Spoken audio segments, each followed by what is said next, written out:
안녕하세요. 저는 30대 후반 여자입니다. 여러분들께서 믿었던 사람에게 배신을 당해본 경험이 있으신가요?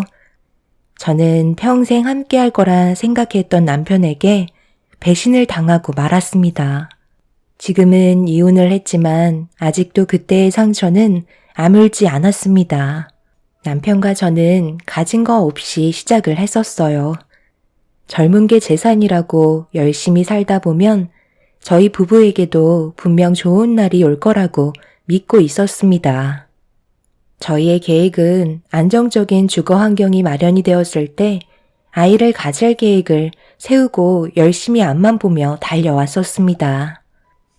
둘이 맞벌이하면 쉽게 자리를 잡을 거라 생각했었어요. 그렇게 원룸에서 시작해 투룸으로 이사를 했고 틈틈이 청약을 넣으면서 기회를 엿보고 있었죠. 그렇게 열심히 살다 보니 저희 부부에게도 기회라는 것이 찾아오더라고요.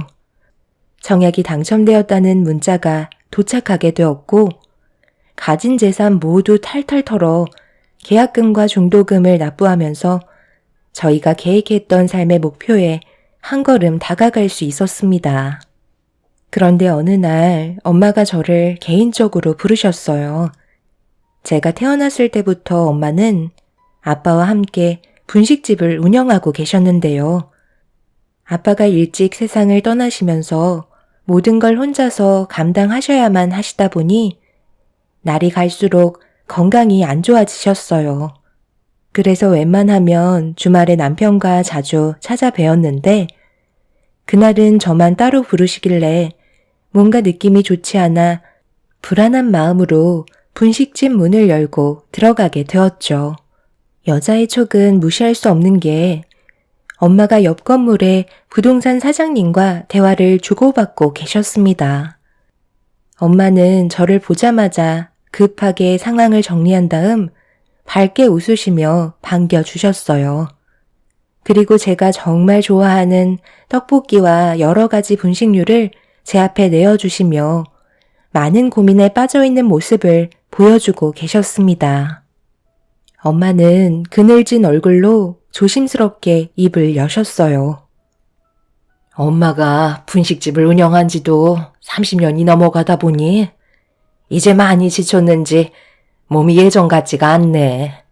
그래서 좀 쉬고 싶어서 분식집을 이제 그만할까 생각 중이거든. 몇 년 전부터 계속 고민하고 있었는데 오늘에서야 결정을 하게 되었어. 너희 아빠와 함께 장사했던 추억이 담긴 이곳을 지금까지 떠나지 못했던 이유도 항상 이곳에 있으면 그래도 너희 아빠가 엄마 곁에 있어주는 느낌을 받고 있었거든. 어느 날 갑자기 분식집 문을 열며 들어올 것 같아서 지금까지 버티고 있었는데 나도 이제 늙어서 그런지 너희 아빠와 함께했던 기억들도 희미해져 가고 있고 체력도 더 이상 버티지 못해서 그만 장사를 접을까 생각하고 있었어. 잘 생각하셨어요. 제가 몇 년 전부터 엄마의 건강 문제 때문에 하루빨리 정리했으면 좋겠다고 몇 번이나 말씀드렸잖아요. 마음 잡으셨을 때 빨리 정리하는 게 좋아요. 엄마도 이제 좀 쉬시면서 저랑 좋은 곳도 많이 놀러 다니고 그동안 못했던 것들 전부 다 해봐요. 그런데 이런 문제로 저 혼자 따로 보자고 하신 거예요? 구이가 들어도 크게 상관없는 일 아니에요? 혹시 다른 이유가 또 있어요? 아무래도 이건 좀 예민한 문제라 우리 둘이 먼저 대화를 나눠보고 결정해도 늦지 않을 것 같아서. 너희가 이번에 청약에 당첨됐잖아. 그런데 둘이서 버는 돈도 많지 않고 아파트 들어가면 아이도 가질 텐데 그러다 보면 돈 들어갈 때가 얼마나 많겠어? 엄마가 그동안 모아두었던 돈들이랑 여기 분식집 처분하면 너희 아파트 금액은 맞춰줄 수 있을 것 같거든. 금전적인 얘기는 조심스러워서 나쁠 거 없으니 일단 너와 단둘이 대화를 좀 나눠보고 결정하는 게 좋을 것 같아서 너만 부른 거야. 엄마, 그렇게까지 안 해도 돼요. 저희 둘이 버는 돈이랑 대출 좀 받으면 충분히 금액 맞출 수 있어요. 급하게 할 필요 없으니까 저희한테 아무것도 안 해주셔도 돼요. 엄마 몸부터 좀 챙기시고 그동안 분식집 때문에 못 갔던 병원도 좀 다니시면서 건강 관리부터 하세요. 엄마가 저를 따로 부른 이유는 금전적으로 지원해 주려고 부르신 거였어요. 평생 힘들게 모아두셨던 돈을 제가 함부로 사용할 수 없다는 걸 너무나도 잘 알기 때문에 엄마의 도움을 거절하게 되었습니다. 마음 불편하게 살고 싶지도 않았어요. 하지만 엄마는 반대로 제 삶이 조금 더 여유 있길 바라셔서 도와주고 싶어 하셨습니다. 만약 남편이 옆에서 금전적인 대화에 참여했다면 부부싸움이 날 것 같은 느낌이 확실하게 들었던 순간이었고 엄마의 결정이 옳았다는 걸 알 수 있었죠. 엄마와 한참 동안 해결되지 않는 대화를 주고받다 보니 시간은 금세 저녁 시간이 되었고 나중에 다시 시간 약속을 잡는 게 좋을 것 같다고 판단하게 되었어요. 하루아침에 모든 걸 결정하기에는 저와 엄마와의 대화는 끝이 없었습니다. 엄마는 남편이 좋아하는 분식류들을 한가득 포장해서 주셨고 집에 돌아왔을 때 남편은 퇴근하고 저를 기다리고 있었죠. 양손 가득 들고 온 분식류들을 보자 남편이 저 혼자 다녀왔냐며 바로 저희 엄마의 건강 상태부터 물어봐 주었습니다. 언제나 저희 엄마부터 챙기는 남편이 너무 고마웠고 엄마와 나눴던 문제에 대해 고민을 털어놓고 싶었지만 엄마가 저를 따로 부를 만큼 조심해서 나쁘지 않을 것 같아 남편에겐 미안하지만 엄마와 나눴던 대화를 꺼내놓을 수는 없었습니다. 해결되지도 않은 문제점에 대해 굳이 남편에게 말해서 일을 키우고 싶지도 않았어요. 그날 이후 몇 번이나 엄마의 요청으로 분식집을 찾아가게 되었고 제 의견은 아예 반영하지 않고 밀어붙이려는 엄마의 모습이 저를 당황스럽게 만들 정도였어요. 저도 아이를 낳으면 엄마의 마음을 알 수 있다면서 지금까지 돈을 모은 이유도 제가 앞으로 살아가는데 조금이나마 도움을 주고 싶어서 평생 동안 분식을 팔아서 모은 돈들이라며 허튼 곳에 쓰고 싶지 않다고 계속해서 저를 설득하셨습니다. 결국 엄마의 도움을 받는 걸로 결정을 하게 되면서 이런 상황을 남편에게도 설명을 하게 되었어요. 제 말에 많이 당황한 남편은 그렇게 하지 않아도 된다며 저와 똑같은 반응을 보였지만 저희 엄마의 도움으로 자리를 잡을 수 있는 시간을 더 빨리 단축시킬 수 있다는 장점을 얘기하면서 아파트에 입주하게 되면 저희 엄마를 모셔야겠다는 예상치 못한 말을 꺼내 놓았습니다. 그렇게 저희 부부는 엄마의 도움을 받아 신혼집 잔금을 치르게 되었고 그토록 바라던 새 아파트에 입주를 하게 되었습니다. 우리 엄마도 이 집에서 함께 지내시는 게 좋을 것 같다고 당신이 예전에 나한테 말했던 거 기억나? 최근에 엄마의 건강 상태가 더 안 좋아지셔서 계속 신경 쓰이는데 차라리 우리 집에서 함께 지내는 게 좀 더 마음이 편하지 않을까? 당신 생각은 어때? 나야 뭐 당연히 장모님께서 들어오시길 바라지. 하지만 장모님이 그걸 원치 않으실걸? 말씀이라도 드려봤어. 아직 얘기는 안 해봤는데 분명 싫다고 하시겠지. 괜히 또 다른 문제를 일으킬 게 될지도 모른다는 생각에 안 들어오실 것 같아. 그게 당연한 거야. 어느 부모가 자식한테 피해를 주고 싶어 하시겠어? 괜히 눈치만 보이게 된다니까. 어쩌면 혼자 계시는 게 속 편하실지 몰라. 나도 장모님 건강이 걱정되긴 하지만 섣불리 우리 집에 들어와서 지내시다가 알게 모르게 스트레스 받으셔서 건강이 오히려 더 악화가 될 수도 있을걸? 뭐든지 신중하게 결정하는 게 제일 좋지 않겠소? 남편의 말이 틀린 건 아니었지만 엄마의 건강 상태가 너무 안 좋아 계속 신경이 쓰이고 있었죠. 병원에서는 크게 문제가 없다고 했지만 날이 가면 갈수록 엄마의 건강은 점점 더 악화만 되어갔고 더 이상은 그냥 두고만 볼 수 없어 저와는 병원을 절대 가지 않겠다던 엄마를 모시고 좀 더 큰 병원에서 검사를 받아본 결과 의사에게 충격적인 진단 결과를 듣고 말았습니다. 췌장에 암이 생긴 상태라 수술도 불가능한 상황이었어요. 이 사실을 미리 알고 계셨던 엄마는 그래서 분식집을 정리하신 거였고 이미 수술을 한다고 해서 좋아질 수 있는 확률도 없었다는 걸 아셔서 하나둘 정리를 하고 계셨던 거였네요.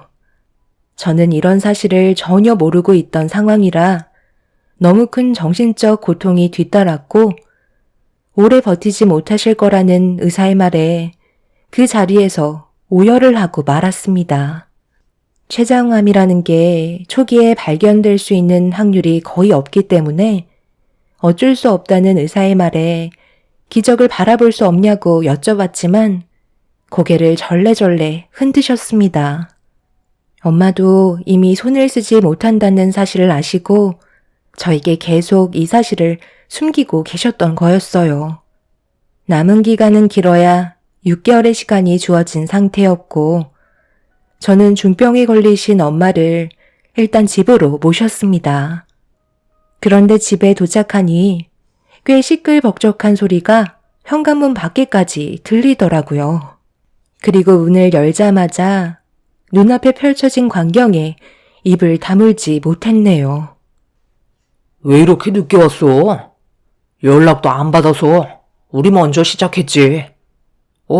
장모님도 오셨네? 이참에 잘 됐네. 오늘 급하게 집들이를 하게 됐어. 우리 부모님께서 신혼집 구경하고 싶다고 하셔서 갑자기 일이 이렇게 됐네. 괜찮지? 이참에 서둘러 끝내는 게 좋잖아. 왜 이렇게 전화를 안 받나 했더니 사부인이랑 같이 있었네요. 이왕 오셨으니 함께 저녁이라도 같이 먹으면 되겠어요. 며느리가 전화를 하도 안 받아서 저희가 그냥 배달 음식 시켰어요. 신혼집이 어찌나 궁금하던지 너무 마음이 급해져서 참지 못하고 서둘러 오게 됐네요.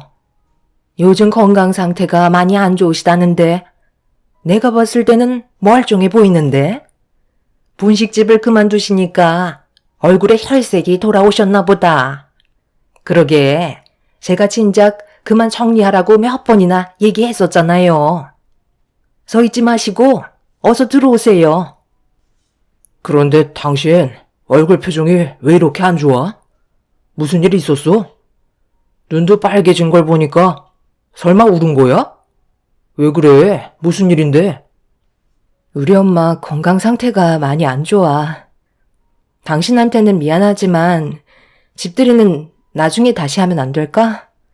사전에 계획된 것도 아니잖아. 그게 갑자기 무슨 말이니? 다음에 하자니? 사부인 몸 상태가 얼마나 안 좋길래 그만하라는 말까지 나오는 건데? 저희 엄마 몸이 많이 안 좋으세요.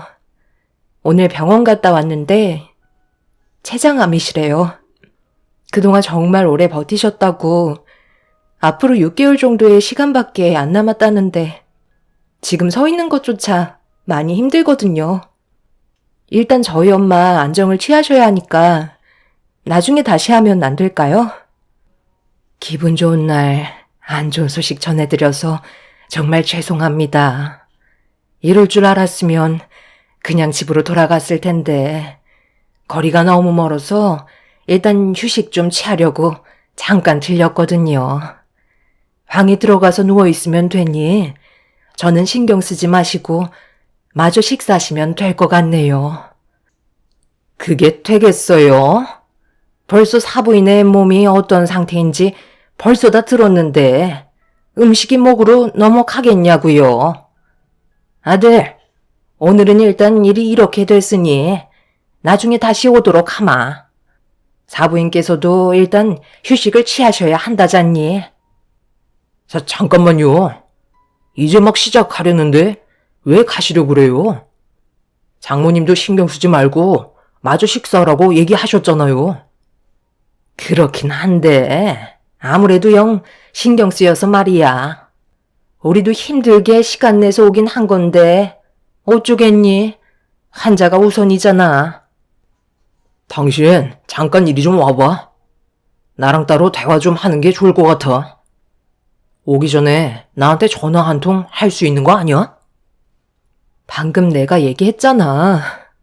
우리 엄마의 건강 상태가 많이 안 좋으셔서 제정신이 아니었다고. 그래서 연락을 받지도 주지도 못했다니까? 집들이야 나중에 해도 충분하잖아. 엄마가 마음 편히 쉴 수 있게 당신이 이해 좀 해주면 안 될까? 나 지금 당신이랑 얼굴 붉히면서 대화할 정도로 체력이 남아있지도 않고 정신적으로도 견디기가 너무 힘들어서 나도 시부모님 챙겨드리지 못해. 그래서 장모님은 언제까지 여기 계실 건데? 그렇다고 우리 부모님 돌려보내면 얼마나 서운해하시겠어? 설마 계속해서 여기에 계실 생각은 아니시지? 췌장암 걸리신 건 안타깝게 생각하지만 그렇다고 우리 집에서 환자와 함께 지내는 건 좀 그렇지. 엄마는 우리 집에서 같이 지내면 안 되는 거야? 우리가 지금 여유 있게 생활할 수 있는 게 누구 덕인지 벌써 잊었어? 아니, 장모님이 집이 없으신 것도 아니신데 그냥 택시 타고 보내드리면 되잖아. 나는 내일도 집들이가 잡혀 있다고. 회사 사람들까지 전부 다 오기로 했는데 그럼 그것도 취소해야 된다는 거야? 당신 왜 이렇게 이기적이야? 장모님만 집으로 돌아가시면 아무 문제 없는 건데 꼭 이렇게까지 미련한 모습을 보여줘야만 되겠어? 당장 집으로 돌아가시라 해. 당신은 나한테 한마디 상의도 없이 지금 다음날 집들이까지 잡았다고? 나한테는 지금까지 한마디도 하지 않아놓고 무턱대고 당신 혼자서 일을 벌이면 어쩌자는 거야. 그리고 지금 엄마 혼자서 버틸 수 있는 몸이 아니라고 분명 얘기했잖아. 누군가 옆에 있어줘야 하는데 내가 당신 보고 옆에 있어주라고 했어? 그냥 오늘만 집들이 미뤄달라는 건데 췌장암 걸린 엄마 앞에서 불만을 털어놓는다는 게 말이 된다고 생각해? 엄마가 지원해주신 자금이 5억이나 된다고. 솔직히 이 집은 엄마 거나 다름없는데 이 정도는 충분히 대우받을 수 있는 자격이 있으시다고. 당신은 나랑 엄마보다 집들이가 중요해? 이제야 알겠네. 장모님이 전부 다 계획이 있으셨던 거야. 일부러 우리한테 자금을 주시고 얹혀 사실 생각이셨던 거네. 그거 얼마나 된다고 코끼를 드는 거야? 의사가 길어야 6개월이라고 말했으면 앞으로 1년은 거뜬히 넘어가실걸. 장모님 연세가 있으셔서 암도 진행 속도가 느려지거든. 내가 봤을 때 장모님 앞으로 한 2년은 더 사실 것 같은데? 저는 남편의 말에 너무 충격을 받아 저도 모르게 얼굴을 향해 손을 올려붙이고 말았어요. 처음으로 남편에게 손을 대서 그런지 온몸이 떨려왔고 남편에 대한 실망감 때문에 결국 힘겹게 버티고 있던 저는 그 자리에 주저앉아 눈물을 쏟아내고 말았습니다. 다른 방에서 대화를 주고받고 있던 목소리가 거실에까지 전달이 되었는지 시부모님께서 방문을 두드리셨고 남편은 저에게 뺨을 허용해서 그런지 화가 머리끝까지 올라온 상태였네요. 남편은 문을 열고 거실로 나가더니 이성을 잃어버렸는지 흥분을 감추지 못한 채 저희 엄마한테 막말을 퍼부으며 더욱더 난리를 치고 말았네요. 장모님 때문에 지금 이게 뭡니까? 갑자기 찾아오셔서는 암이라고 집들이 분위기 다 망치고 6개월밖에 시간이 없다면서 집에 눌러붙을 계획까지 세우시면 제가 반겨드릴 줄 아셨어요? 정말 속 보이시네요. 몸이 안 좋아질 거 뻔히 알고 계셨으니까 일부러 저희한테 5억 지어주고 병수발 들어달라는 거 아니었나요? 의사가 6개월 정도 예상한 거지.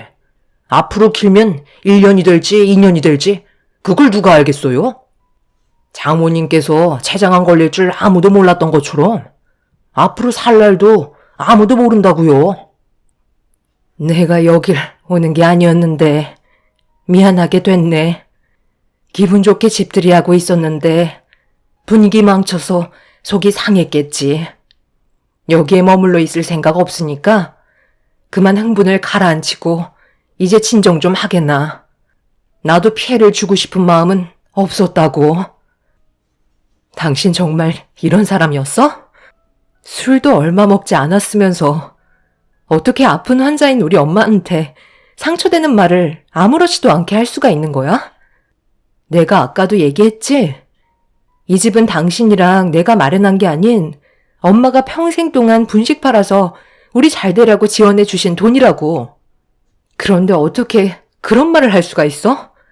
받을 때는 제일 좋아하던 사람이 우리를 도와주신 엄마한테 감사해 하기는커녕 중병 걸린 엄마를 내치려 들어? 당신의 인간성을 충분히 알았으니까 당장 내 집에서 나가. 당신이 이 집에 보탠 자금은 얼마 되지도 않잖아? 이혼하고 처분해 줄 테니까 당장 나가라고. 너 지금 이혼이라고 했냐? 내가 뭘 그렇게 잘못했다고 지금 이혼을 하자는 거야? 나는 불만도 얘기 못해? 장모님이 잘못하신 거 맞잖아. 기분 좋게 집들이 하고 있는데 조친 거 내 말이 틀렸어? 장모님, 이제 어떻게 하실 거예요? 이 사람이 이혼하자는데요. 엄마는 순식간에 몰려온 스트레스 때문인지 배를 움켜쥐셨고 식은땀을 흘리시며 고통스러워 하셨어요. 저는 엄마의 건강 상태에 큰 문제라도 생길까봐 일단 방으로 모신 뒤 침대에 눕혀 드렸네요. 시부모님도 남편에게 그만하라며 말리고 있었지만 남편은 이미 이성을 잃어버려 감정 조절이 되지 않는 상태였죠. 문제는 그동안 알게 모르게 쌓였던 감정들이 엄청나게 많았던지 쉬지 않고 막말을 뱉어대며 엄마가 누워 계신 방문을 발로 걷어차고 있었습니다. 결국 시부모님께서 힘으로 남편을 끌어 바깥바람 좀 쐬자며 밖으로 내보낸 뒤에야 상황은 마무리가 되었네요. 남편에게 너무 큰 실망을 받게 된 저는 더 이상 함께 살아가기에는 힘들다는 걸 알 수 있었어요. 그동안 저희 가족에게 보여주었던 행동들이 전부 가식이라는 걸 알 수 있었고 저희 엄마의 건강 상태에 대해 조금도 걱정해주지 않고 오히려 집들이만 중요하게 생각한 남편을 더는 제 삶에 포함시킬 마음이 없었네요. 그날 이후 정신적으로 많은 스트레스를 받아서 그런지 저희 엄마의 건강 상태는 급격하게 안 좋아지셨고 시부모님께서 저와 개인적으로 만남을 가졌지만 해결되는 건 아무것도 없었습니다. 남편을 이해하라는 시부모의 말도 저는 받아들이기가 힘이 들었어요. 남편도 저와 다퉜던 일들에 대해 전부 다 기억을 하고 있으면서도 용서를 구하기는커녕 오히려 더욱더 안 좋은 방향 쪽으로 끌고 가기 시작했습니다. 그동안 쌓아왔던 남편에 대한 신뢰가 한순간에 무너지는 순간이었고 결국 저희는 이혼을 선택하게 되었죠.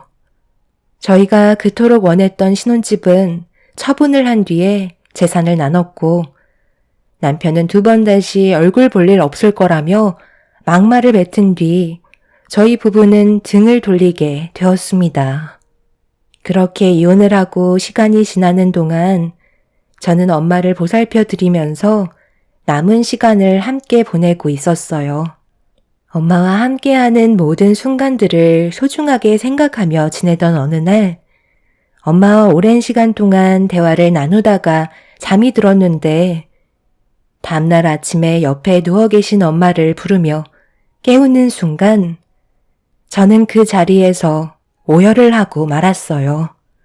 더 이상 엄마는 제가 부르는 소리에 반응을 하지 않으셨고 깊은 잠에 빠지셨네요. 엄마와 함께했던 세월들이 머릿속으로 스쳐 지나가면서 떠오른 기억들은 전부 다 제가 못해드린 기억뿐이었어요. 어렸을 적엔 온갖 투정만 가득했던 어린이였고 성인이 돼선 엄마에게 손을 벌리는 불효자였었네요. 모든 걸 아낌없이 내어주신 엄마는 그렇게 제 품에서 떠나고 마셨습니다. 엄마를 떠나보내드린 뒤 저는 한동안 아무것도 할 수가 없었어요. 엄마라는 엄청나게 큰 존재가 제 곁에 더 이상 없다는 게 정신적으로 너무 견디기가 힘이 들었습니다. 그렇게 몇 달 동안 저 혼자만의 시간을 가지면서 앞으로 어떻게 살아가야 할지 많은 고민을 하다가 제가 할 수 있는 일을 찾아 일을 시작하게 되었네요. 그렇게 엄마가 남겨주고 떠나신 재산으로 사업을 시작했고 앞만 보며 정신없이 달려오다 보니 어느새 저는 크지는 않지만 그래도 체인점 몇 개 정도의 점포가 생길 정도로 자리를 잡게 되었습니다. 이 모든 것들이 전부 다 엄마에게 배운 노하우들로 이뤄낸 성과였어요. 제 삶이 이렇게까지 변하게 될 줄 몰랐지만 엄마가 한평생 만들어 오신 분식들에 대한 노하우들이 저에게 재산이 되었고 점점 더 발전되는 사업을 키워나갈 수 있었죠. 그렇게 정신없이 살아가던 어느 날 사무실 사람들과 사업 아이템에 대해 회의를 주고받고 있는데 밖에서 직원이 누군가 저에게 찾아왔다는 말을 하길래 회의가 끝난 후 저를 찾아왔다는 사람을 사무실로 불렀습니다. 그런데 문을 열고 들어온 사람은 다름 아닌 몇 년간 얼굴 한번 마주치지 않았던 전 남편이었네요. 왜 찾아왔는지 알 수 없었고 두 번 다시 보고 싶지 않았던 얼굴을 또다시 제 앞에서 마주치자 과거의 기억들이 떠올라 당장 나가라고 소리를 지르고 말았습니다. 내가 당신 마음 이해 못하는 거 아니야. 잠깐만 내 말 좀 들어봐. 내가 오죽했으면 당신한테 찾아왔겠어? 제발 나 좀 한 번만 도와줘. 그래도 우리 그때 일만 아니면 정말 괜찮은 사이였잖아. 당신도 알겠지만 내가 하는 일이 돈벌이가 좋지 않은데 우리 부모님께서 큰 사고를 당하셨거든. 음주운전 차량에 부딪히셔서 수술을 크게 하셔야 하는데 자금이 많이 부족해. 제발 좀 도와줘. 내가 당신을 어떻게 알고 찾아왔는지 알아? 어느 날 회사 사람들이 분식을 시켰는데 배달 주문 메뉴에 당신 얼굴이 찍혀 있더라고. 처음엔 잘못 봤나 했는데 우리가 살아온 세월이 있잖아. 확실하게 알 수 있었지. 당신이 성공한 것 같고 돈을 빌려줄 수 있는 사람이 당신뿐인 것 같아서 이렇게 찾아온 거야. 나 한 번만 살려주면 안 될까? 그런데 잠깐만. 저기 명패에 왜 장모님 조남이 적혀 있는 거야? 당신이 대표 아니었어? 왜 대표가 당신이 아닌 장모님으로 되어 있는 거지? 설마 췌장암 수술이 성공적으로 끝난 거야? 정말 다행이네. 이참에 장모님 얼굴까지 뵙고 부탁 좀 드리면 되겠네. 내가 왜 당신을 도와줘야 하지? 나는 당신한테 좋은 기억이 하나도 남아있지 않아. 그때 우리 엄마한테 난리쳤던 기억밖에 없다고. 지금도 그때만 생각하면 온몸에 소름이 돋을 정도야. 그리고 우리 엄마 세상 떠나신 지 한참 됐어. 당신이 조금이라도 신경을 썼다면 알 수는 있었다고. 저 명패는 내가 이 자리에 있게 만들어주신 분이 우리 엄마이기 때문에 감사를 표하는 마음으로 이렇게라도 엄마를 대표 자리에 앉혀드리고 싶었어. 나는 당신을 조금도 도와줄 생각 없으니까 기대조차 하지 마. 우리는 두 번 다시 마주치면 안 될 사이야. 나는 당신의 인생이 무너졌으면 좋겠어. 나처럼 똑같은 아픔을 겪어보라고.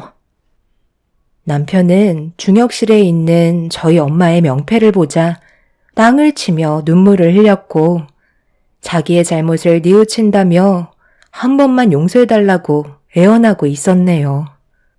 자신의 상황이 안 좋아지니 그제서야 잘못을 깨달은 남편이 정말 한심해 보였습니다.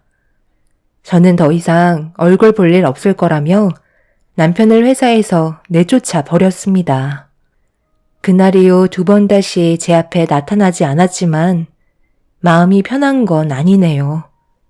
기억에 잊고 살았던 남편이 저에게 또다시 아픈 기억을 떠올리게 만들었습니다.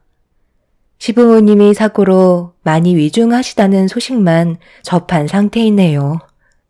머릿속이 복잡해졌지만 남편의 인생이니 알아서 하겠죠. 자신의 잘못된 행동이 얼마나 큰 화를 불러일으켰는지 뼈저리게 느꼈으면 하는 바람입니다. 제 사연 들어주신 분들 감사합니다. 안녕하세요. 저는 오늘 시댁 집안에 대해 사연을 신청하고 싶어 글을 쓰게 된 40대 초반 여자입니다. 2년 전에 부모님이 한날 한시에 세상을 떠나게 되시면서 제 인생에 많은 변화가 생겼어요. 부모가 없다는 이유 하나만으로 시댁에서는 전혀 다른 태도로 저를 대하면서 많은 상처를 주었어요. 부모님이 세상 떠나기 전에도 저를 함부로 대했었지만 그래도 참고 넘어갈 수 있었어요. 그런데 제가 어떤 아픔을 가지고 있는지 뻔히 알면서 시댁 식구들은 상처난 곳을 더욱더 후벼 팠었죠. 저도 사람인지라 한번 잃게 된 이성을 붙잡을 수는 없었고 돌이킬 수 없는 결과들로 인해 시댁 집안 또한 무너져 버리게 되었습니다. 아직까지도 부모님께서 세상을 떠나셨다는 게 믿어지지가 않아 현실을 받아들이지 못하고 있는 상태입니다. 농사일을 하셨던 부모님께서 항상 바쁘게 살아오시다가 오래간만에 여유가 생기셨는지 여행을 다녀오신다는 연락을 받았었고 항상 저희 부모님께 잘했던 남편은 저 몰래 즐거운 여행 되시라고 용돈까지 넣어 드렸었죠. 그렇게 두 분은 전국 명소를 돌면서 즐거운 시간을 보내고 계셨는데 어느 날 전화가 왔어요. 부모님께서 사고가 난 현장에서 세상을 떠나셨다는 연락이었죠. 그때가 추운 겨울도 아니었는데 10중 추돌 사고가 있었어요. 부모님의 차는 앞뒤가 흔적도 없을 만큼 참담했었죠. 어떻게 된 상황인지 알아보니 고속도로 바닥에 살얼음이 얕게 깔려 있었는데 속도를 제어하지 못한 차들이 부모님 차량의 후미를 들이받았던 거고 저속 주행을 하시던 부모님께선 그대로 앞차와의 충돌을 피하지 못하게 되면서 세상을 떠나신 거였어요. 사고가 나기 몇 시간 전에도 부모님과 함께 통화까지 했었는데 갑자기 세상을 떠나셨다 하니 받아들일 준비가 되어 있지 않았던 저로서는 엄청난 충격으로 다가왔었죠. 그렇게 믿을 수 없는 현실이 눈앞에 펼쳐졌고 남편의 도움으로 장례를 치르는데 이 소식을 들은 시댁 식구들이 장례식장 안으로 들어왔어요.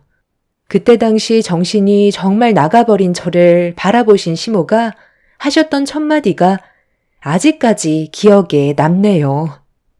내가 언젠가 한 번은 큰 사고가 날 줄 알았다니까. 퍽하면 여행만 다니시더니 결국 이 꼴을 당하셨구만. 내 아들 돈을 그렇게 빨아가시더니 욕심이 하늘을 찌르니까 벌을 받으신 거지. 네가 이렇게 넉나가 있다고 해서 달라지는 거 하나도 없다. 그러니까 가서 어르신들 술도 좀 따라드리고 부족한 음식 채워주면서 감사함을 표해야지. 여기서 이러고 있는다고 세상 떠난 사돈분들이 다시 돌아오기라도 한다니. 너희 부모 장례를 왜 내 아들이 고생을 해야 되는 건데? 어차피 늙으면 세상 떠나는 거 조금 더 일찍 떠났다고 생각하면 되는 거지. 언제까지 영정사진 앞에서 눈물을 흘리고 있을 거야? 엄마, 뭐 잘못 드셨어요? 한 분도 아니고 두 분 다 동시에 세상을 떠나셨다고요. 위로해줘도 모자란데 오늘만큼은 말 좀 가려서 해주시면 안 돼요? 평소에 이쁜 짓을 했어야 그런 말이 나오는 거지. 제가 며느리로서 제대로 된 역할을 해왔는 줄 아니? 그동안 행실이 바르지 못했기 때문에 이런 벌을 받은 거라고. 제가 어머님한테 뭘 그렇게 잘못했길래 저희 부모님 장례식에서까지 말을 함부로 하세요? 위로해달라고 부탁한 적도 없으니까 볼일 끝나셨으면 돌아가 주세요. 저도 제정신이 아니었던 상태라 그동안 시모와의 관계가 좋지 않았던 저 또한 안 좋은 말들을 거침없이 뱉어대었죠. 그래도 저희 부모님께서 세상 떠나셨는데 시모는 위로의 한마디를 해주시기는커녕 오히려 더 상처되는 말들을 하셔서 참을 수가 없었어요. 그동안 쌓여왔던 불만들을 시모에게 쏘아댔고 저희 부모님 장례식장은 순식간에 아수라장이 되어버리고 말았습니다. 시모로 시작된 싸움은 걷잡을 수 없이 커졌고 이성을 잃은 시모는 장례식장 안의 물건들을 손에 잡히는 대로 집어 던지셨어요. 남편도 시모의 돌발 행동에 많이 당황했는지 밖으로 모시려 했지만 아주버님이 남편을 밀치면서 더 큰 화를 불러오고 말았습니다. 네가 뭔데 우리 엄마 몸에 손을 대는 거야? 당장 안 비켜? 그동안 얼마나 서운하셨으면 이렇게까지 하시겠어? 우리가 도와달라고 손 내밀었을 때 조금이라도 생각해줬다면 우리의 관계가 이 정도로 안 좋아지지 않았을 거라고. 내 말이 틀려? 서로 어려울 때 도와주는 게 가족 아니냐고. 아주버님, 말 한번 잘하셨네요. 방금 어려울 때라고 하셨어요? 예전에 저희 가게가 많이 힘들어졌을 때 월세도 낼 수 없을 정도로 위기가 찾아와서 도와달라고 사정을 했었는데도 깨진 항아리에 물 붓기라면서 아예 등을 돌려버리셨잖아요. 위기가 찾아왔을 때 도와주는 게 진정한 가족이라고 항상 입에 달고 사셨으면서 왜 그렇게 하신 건데요? 그때 당시 저희가 너무 상처받아서 정말 인연 끊어내고 싶었어요. 그런데 우리가 어려운 상황이 해결되고 오히려 더 장사가 잘 되니까 저희한테 뭐라도 뜯어먹고 싶어서 거머리처럼 붙어서는 떨어지지 않으려 하셨잖아요. 한 번도 해본 적도 없는 장사를 갑자기 하시겠다면 저희한테 돈을 달라고 하시면 도와드려야 되는 거예요? 과거에 저희 부부를 매몰차게 걷어차셨으면 당연히 바라시는 게 정상이 아닌 거죠. 예전에 남편과 함께 운영하던 가게가 많이 힘들었던 적이 있었어요. 배달 위주로 안주를 만들어 팔았었는데 처음에는 잘 되는가 싶더니 날이 가면 갈수록 어려움이 많았었죠. 그때 가게를 접고 다른 걸 알아봐야 될 정도로 위기가 찾아왔었습니다. 월세를 낼 수 있는 돈이 없어 몇 달치가 밀리고 보증금에서 차감을 했었을 만큼 생활고에 시달렸었죠. 그때 남편이 시댁에 도움을 요청했었어요. 이미 저희 부부는 대출도 많이 받았었고 친정 부모님한테도 돈을 빌렸던 터라 더 이상 돈 나올 구멍이 없었습니다. 조금만 더 하면 될 것 같았는데도 잘 안 되니까 남편도 많이 답답했는지 시댁에 찾아가 도와달라고 사정을 했었죠. 하지만 어차피 망한 거 돈만 날린다면서 10원짜리 하나 도와주지 않으셨어요. 그때 남편과 저는 시댁 식구들에게 많은 실망을 하게 되었고 나중에 저희가 잘 되더라도 절대로 도와주지 않겠다는 결심을 하게 되었습니다. 이런 위기에 남편과 제가 할 수 있는 건 두 발로 뛰는 것밖엔 없었어요. 어차피 망하게 될 거라면 음식들은 전부 다 폐기 처리를 해야 되기 때문에 그럴 바엔 차라리 저희 가게를 알리기 위한 하나의 도구로 사용하기로 했었죠. 마지막 발버둥이었고 저희 부부는 전단지와 함께 술과 함께 할 수 있는 안주거리를 만들어 각 집마다 돌아다니면서 전부 나눠 드렸습니다. 술집에서 안주 하나 시키다 보면 나중에 결제할 때 몇만 원이 나오잖아요.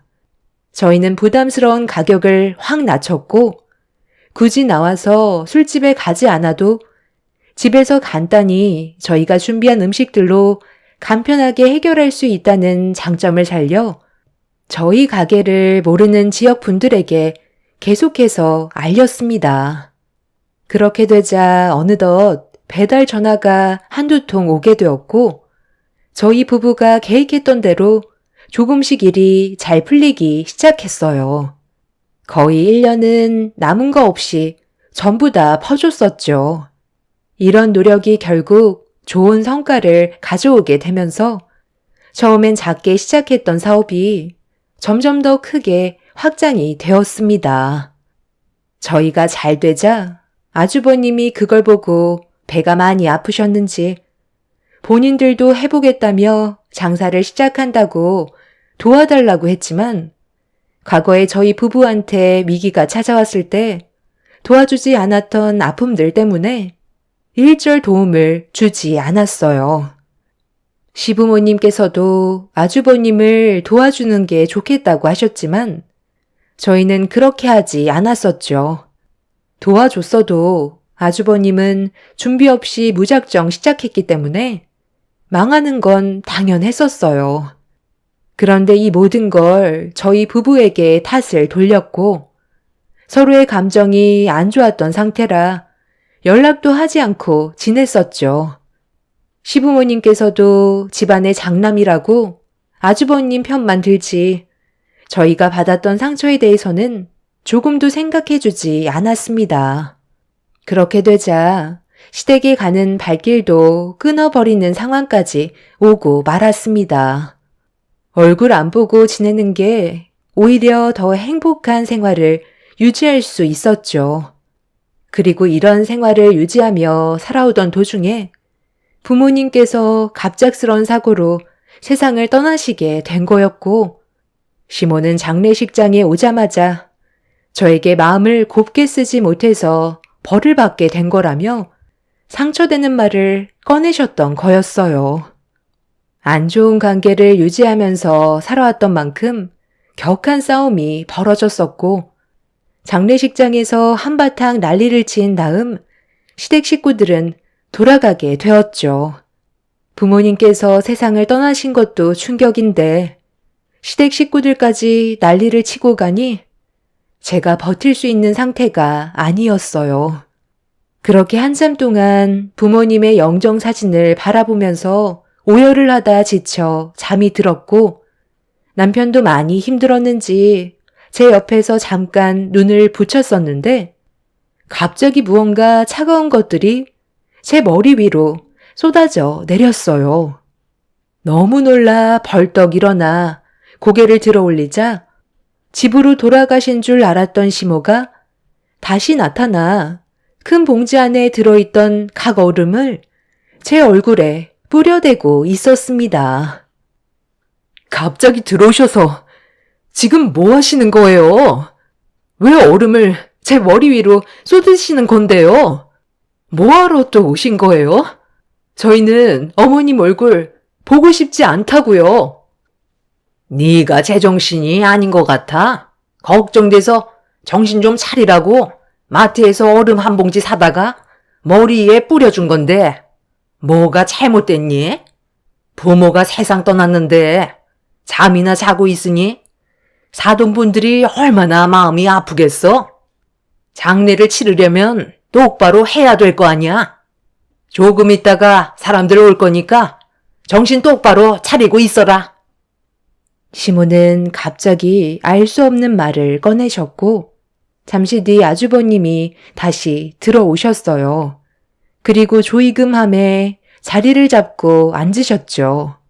남편은 뭐 하는 짓이냐고 화를 내고 있는데도 시댁 식구들은 저희 부부를 무시하고 있었어요. 그리고 뒤이어 모르는 분들이 저희 부모님 장례식장에 들어오셨고 시모의 안내를 받아 조의를 표하시더니 식사까지 하고 계셨습니다. 시모의 지인분 되시는지 끊임없이 들어오셨고 잠시 뒤 조의금 앞에 앉아있던 아주버님이 자리에서 일어나 또다시 줄지어 들어오고 있는 분들과 인사를 주고 받으셨어요. 이번에는 아주버님 지인분들처럼 보였습니다. 그리고 형님과 시부의 지인분들까지 줄줄이 들어왔고 남편과 저는 그 모습을 멍하니 바라보고만 있었습니다. 순식간에 장례식장 안에 시댁 식구의 지인분들로 꽉 차게 되었고 한참의 시간 동안 계시다가 모두가 돌아가시자 시댁 식구들은 구석 자리에 모여 서로 웅성거리면서 대화를 나누고 있길래 남편과 함께 가까이 다가가 확인을 하는 순간 너무 어이가 없어서 입을 다물지도 못할 만큼 충격을 받았었어요. 저희 부모님 장례식장에 왜 많은 분들이 와서 조의를 표했는지 알 수 있었습니다. 옥자는 나보고 온 건데 왜 당신이 가져가는 건데? 당장 이리 내놓지 못해요? 당신 지인분들 것만 가지고 가라니까. 오래간만에 제대로 된 돈 좀 만져보네. 당신 친구인 건 알겠는데 나도 옥자 씨한테 문자 보낸 거 같은데. 이거 봐봐. 나도 연락했잖아. 당신 얼굴 보고 온 건지 아니면 내가 연락해서 온 건지 그것부터 물어봐야 되는 거 아니야? 옥자 씨가 그래도 좀 살아서 그런지 꽤 많이 넣어놨네. 거기에서 10만 원만 놔주면 안 될까? 이번에 등산복 좀 좋은 걸로 하나 장만하고 싶은데 돈이 한두 푼 드는 게 아니잖아. 큰며느리는 시애비한테 용돈 챙겨줄 생각 없는 거니? 너도 지인분들이 만만찮게 온 것 같던데. 아버님, 오늘 들어온 돈은 각자 가지기로 했었잖아요. 이렇게 돈 들어오는 게 쉬운 것도 아닌데 얼마나 된다고 여기서까지 뺏으려 하시는 거예요. 매달 용돈 드리잖아요. 어머님한테 달라고 하세요. 저는 이 돈 보태서 안마의자 하나 살 거라고요. 집에서 부업하는데 온몸이 쑤신다니까요. 당신은 얼마나 들어왔어?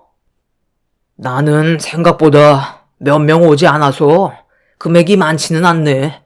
오래간만에 낚싯대 좀 몇 개 사려고 했는데 덕도 없겠다. 엄마, 저 돈 좀 주시면 안 돼요? 네가 나한테 돈을 줘야지. 엄마가 너한테 돈을 줄 나이니? 여태까지 뒷바라지 해준 것만도 감사하게 생각해야지. 집에 낚싯대도 많은데 뭐하러 또 사겠다는 거야? 엄마 해외여행 좀 다녀오게.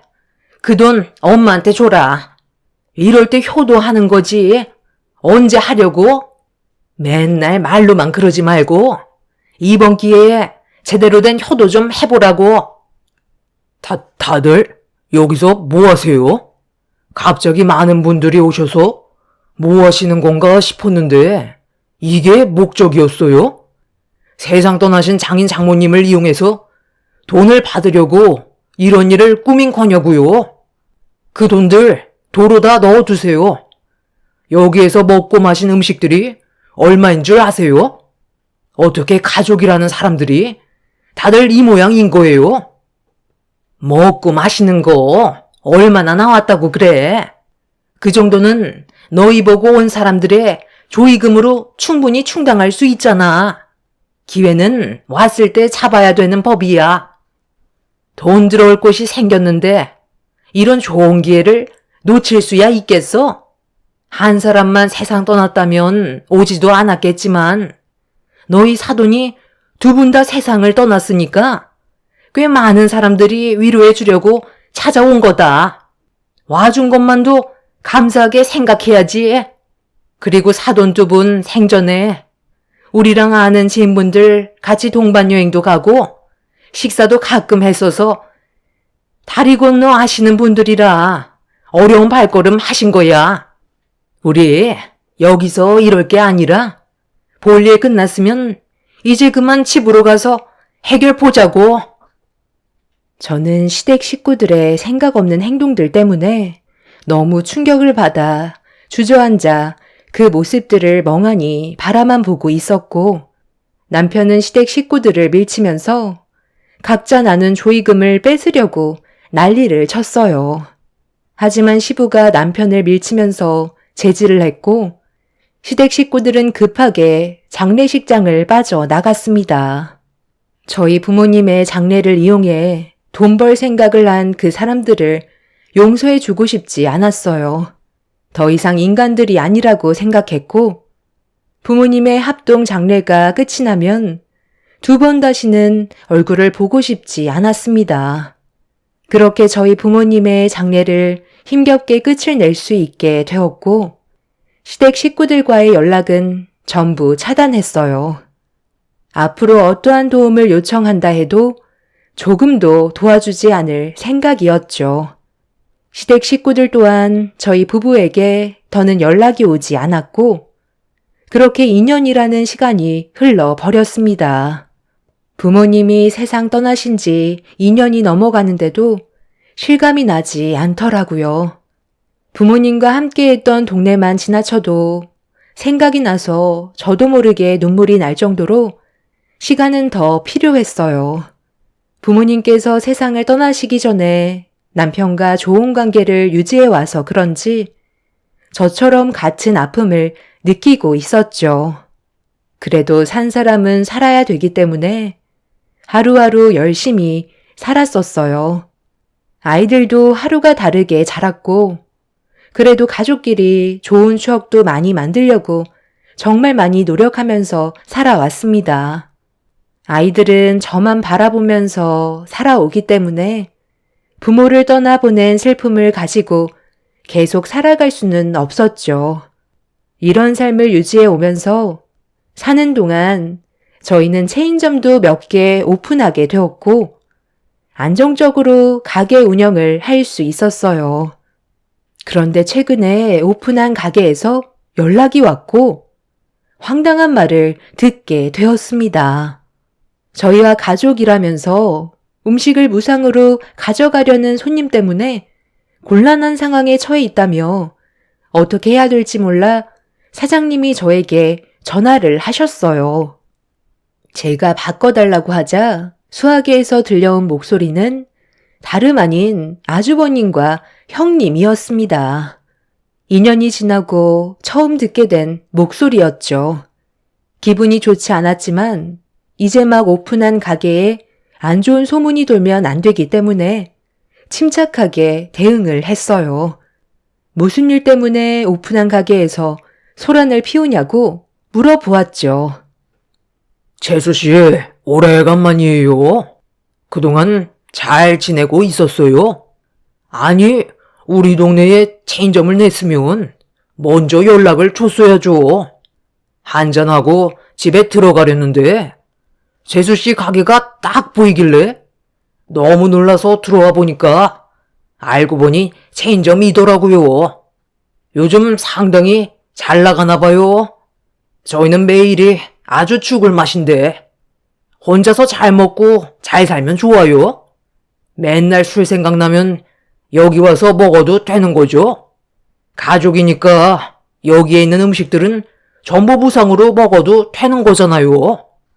새로운 지역으로 이사와서 적응하는데 시간이 좀 걸렸었는데 여기서 재수씨 가게를 보게 될지는 정말 몰랐네요. 그런데 이 사장이 내가 가족이라고 했는데도 음식값을 지불해야 된다고 하잖아요. 그런 말을 들었는데 화가 안 나겠어요? 이왕 이렇게 된 거 몇 개 더 시켜 먹는 게 좋겠네. 그렇게 해도 괜찮은 거죠? 나도 할 말이 있으니까 좀 바꿔줘 봐봐. 여보세요? 동서, 나야. 그동안 잘 지내고 있었지? 요즘 우리 먹고 살기도 힘든데 나 여기서 아르바이트 하면 안 될까? 우리가 생활이 많이 힘들거든. 그래서 살 길이 막막한데 오래간만에 통화한 김에 우리 좀 도와줘. 언제까지 이렇게 살 순 없잖아. 하루하루가 정말 힘들다고. 일단 그런 건 나중에 다시 얘기하는 걸로 하고요. 이제 막 오픈한 가게이기 때문에 거기에서 그러지 말고 나오세요. 제가 사장님한테는 좋게 말씀드릴게요. 그래, 알았어. 동서가 원하는 대로 해줄 테니까 언제 다시 연락 줄 건데? 나 내일부터 여기 와서 일하면 되는 거야? 미리 돈부터 당겨주면 안 될까?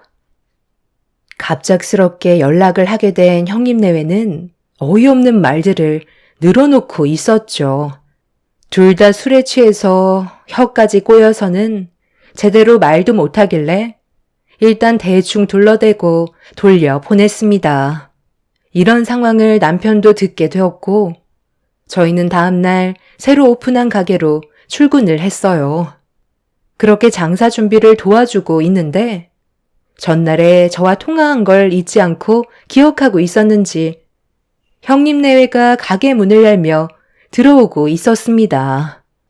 그런데 뒤이어 또다시 마주하게 된 시부모님이 들어오셨어요.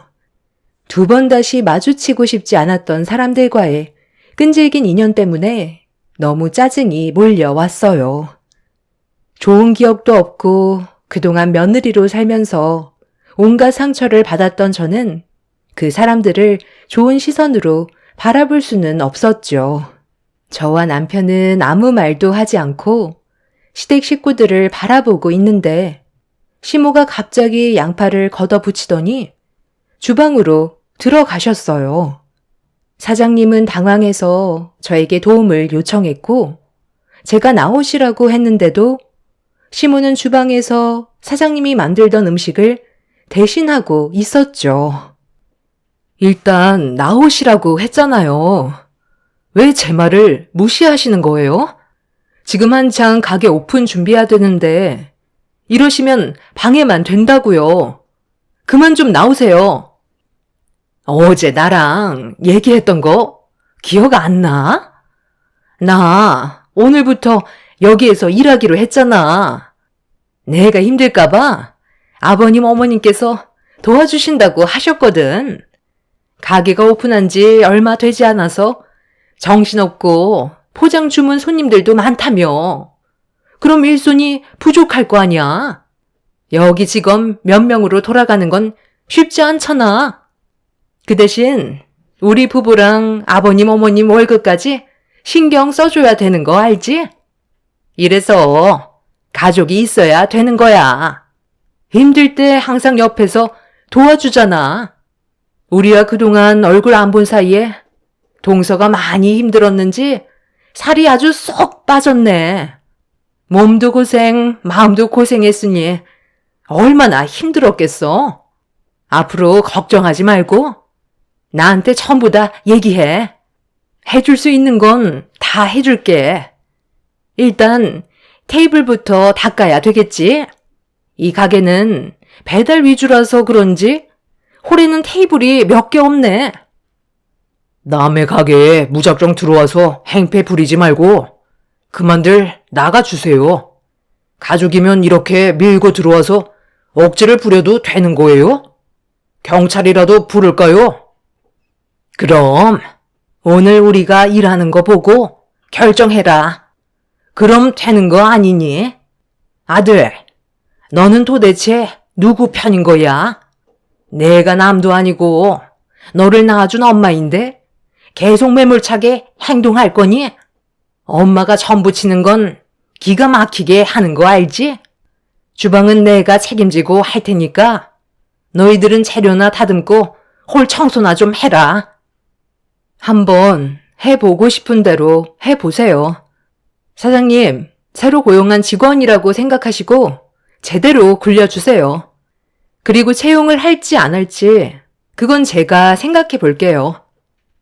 사장님은 당황한 얼굴로 시댁 식구들에게 일거리를 제시해 주셨고 저는 그 모습을 빤히 쳐다보고 있었어요. 남편은 저에게 무슨 생각으로 그런 거냐며 물어보길래 시댁 식구들이 무슨 생각으로 왔는지 확인해 보고 싶다고 전했어요. 그렇게 한 3시간 정도 지나자 처음에 열심히 하겠다는 의지와 다르게 계속 제 눈치를 보면서 불만 섞인 표정으로 가게 일을 도와주길래 무슨 문제가 있냐며 제가 여쭤봤어요. 그러자 주방에 있던 시모가 언제까지 서서 전을 부쳐야 하냐고 뒤집개를 집어 던지셨습니다. 저는 흥분하지 않고 침착하게 주방으로 들어가 던진 뒤집개를 다시 주워들어 시모에게 건네드렸어요. 돈을 벌려고 왔으면 똑바로 일을 하는 게 맞는 거 아니냐며 이런 식으로 일을 하면 돈을 줄 수 없다고 말씀드리자 시모는 툴툴거리면서 다시 뒤집개를 집어 들었습니다.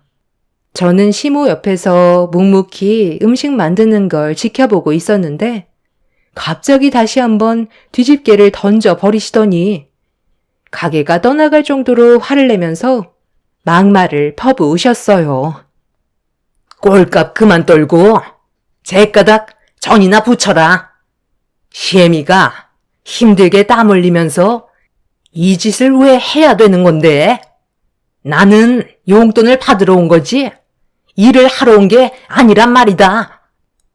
지금 남의 가게에 함부로 들어오셔서 뭐 하시는 거예요? 그리고 전을 누가 이렇게 형편없이 붙이라고 했어요. 정성이 하나도 안 들어갔잖아요. 저희가 여기까지 오는데 얼마나 힘들었는지 아세요? 일하시는 거 보니까 너무 형편없어서 돈은 드리지 못할 것 같아요. 어머님이 만드신 전들 전부 폐기 처분해야 되는데 저희가 적자 볼 수는 없잖아요. 그리고 이 가게 주인은 제가 아니라 이분이세요. 남의 가게에 함부로 들어오시면 그건 영업 방해죄인 거 아시죠? 가족이라고 해서 공과 사도 구분 못하시면 당연히 그에 따른 처벌은 감수하셔야죠. 일하실 생각도 없으신 것 같으니까 당장 나가주세요. 열심히 붙이신 저는 가져가셔도 돼요. 먹고 살기 힘들다고 하셨는데 이거라도 가져가셔서 밥 반찬으로 드시면 될 것 같네요. 그럼 할 말 다 끝난 것 같으니까 그만 나가주시죠. 제 말이 끝남과 동시에 시모는 갑자기 던져버리셨던 뒤집개를 들어 제 뺨을 올려 치셨어요. 너무 화가 난 저도 이 아줌씨가 미쳤나 라고 하며 시모가 들고 있던 뒤집개를 빼서 시모의 뺨을 내려쳤죠. 그리고 남편한테 당장 경찰에 영업방해죄로 신고해달라니까 시모는 그동안 많이 참았다면서 제 머리채를 잡고 흔들어 대셨습니다. 저도 질세라 시모의 머리채를 잡고 주방에서 난리를 치게 되었죠. 남자들이 저와 시모를 겨우 뜯어 말렸고 형님은 흥분해 있는 시모를 진정시키고 있었는데 시모가 분이 안 풀리셨는지 오늘 날 잡았다면서 싱크대에 있던 손잡이 달린 바가지를 들어 펄펄 끓는 튀긴 기름을 한가득 퍼올렸어요. 남편은 크게 다칠지도 모른다면서 내려놓으라고 했지만 시모는 이미 이성을 잃어버렸죠. 제가 시모를 뚫어지게 쳐다보고 있자 2번 다시 앞을 못 보게 할 줄 알라며 바가지에 담겨있던 기름을 뿌리려는 순간 미끄러운 바닥에 중심을 잡지 못한 시모는 들어 올렸던 바가지를 하늘 높이 들어 올렸고 넘어지지 않기 위해 버티면서 한쪽 팔로 형님의 손을 잡아 끄는 순간 줄줄이 넘어지면서 주방에 있던 시댁 식구들의 얼굴에 기름이 한가득 쏟아져 버리고 말았습니다. 펄펄 끓고 있던 기름이었기 때문에 시댁 식구들의 얼굴에 닿는 순간 치익거리며 피부가 익는 소리와 함께 모두들 비명을 질렀어요. 그 사이 경찰들이 가게로 들어왔고 충격적인 광경을 보게 된 경찰은 서둘러 119에 신고를 해서 시댁 식구들을 응급실로 옮겼습니다. 저희가 어떻게 된 상황인지 알려드리기 위해 가게 내부에 있던 CCTV를 보여준 뒤 전부 다 설명을 해줬죠.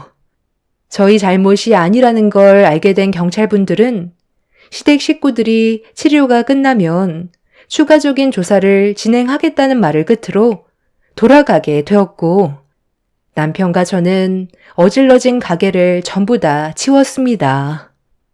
그리고 그날 피해를 입었던 부분에 대해서는 사장님께 사과를 드린 뒤 피해 보상금을 따로 챙겨 드렸어요.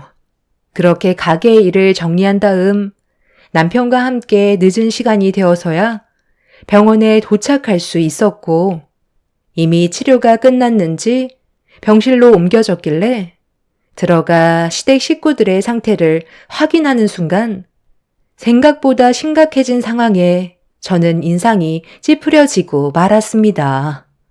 제일 심각한 건 시모와 형님이었어요.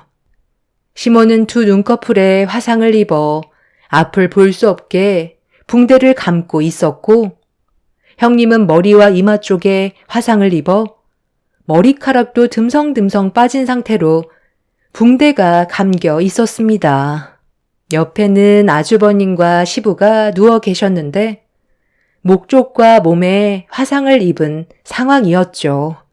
기막힌 광경에 남편도 그 모습을 바라만 보고 있었습니다.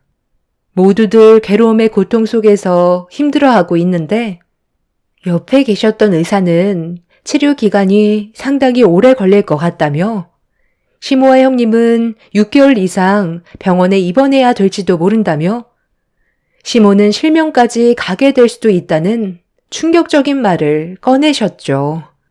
시모는 의사의 말을 들었는지 흐느끼며 눈물을 쏟으셨습니다. 저는 그 모습들을 보면서 한마디 했어요. 그러니 마음을 곱게 쓰셔야죠. 도대체 이게 하루아침에 무슨 상황이에요? 저희가 자초한 일이 아니니 도와주지 않을 거고 치료비 또한 알아서들 해결하세요. 당신들의 욕심이 결국 화를 부른 거니 모든 걸 본인들이 감당하셔야죠. 저와 이 사람한테 그동안 어떻게 행동하셨는지 과거를 되돌아보시며 치료 기간 동안 뉘우치는 시간이 되셨으면 좋겠네요. 시부와 아주버님은 몸에 화상을 입었는데도 입은 살아있으셔서 참회를 하시는 말보단 가족들끼리 어떻게 그럴 수 있냐고 화를 내셨습니다. 그날 이후 저희는 시댁 식구들에게 조금도 금전적인 지원을 해주지 않고 있어요. 앞으로 저는 사상 초유의 복수를 시작할까 합니다. 시간이 지날수록 시모와 형님은 더욱더 힘들어질 테고 시부와 아주버님 또한 경제적인 능력이 부족하기 때문에 저희 도움이 절실하게 필요하겠죠. 하지만 저는 과거에 받았던 아픈 기억들 때문에 일절 도움을 주지 않으려고요. 땅을 치며 눈물을 쏟아내도 제 마음의 문은 열리지 않을 것 같습니다. 앞으로 어떤 삶들이 펼쳐질지 모르겠지만 남편과 함께 앞으로 있게 될 날들에 대해 지혜롭게 행동하고 싶습니다. 여러분들께서 제가 현명한 행동을 할 수 있는 방법이 있다면 의견을 주셔도 감사할 것 같아요. 여러분들의 인생에는 불행이 아닌 언제나 행복만 가득하시길 바랍니다. 감사합니다. 안녕하세요. 50대 주부입니다. 사연 없는 집 없다지만 여기 나오는 사연들을 보고 항상 놀랜답니다. 저 역시도 사연이 많아요. 오늘은 제 이야기를 써볼까 합니다.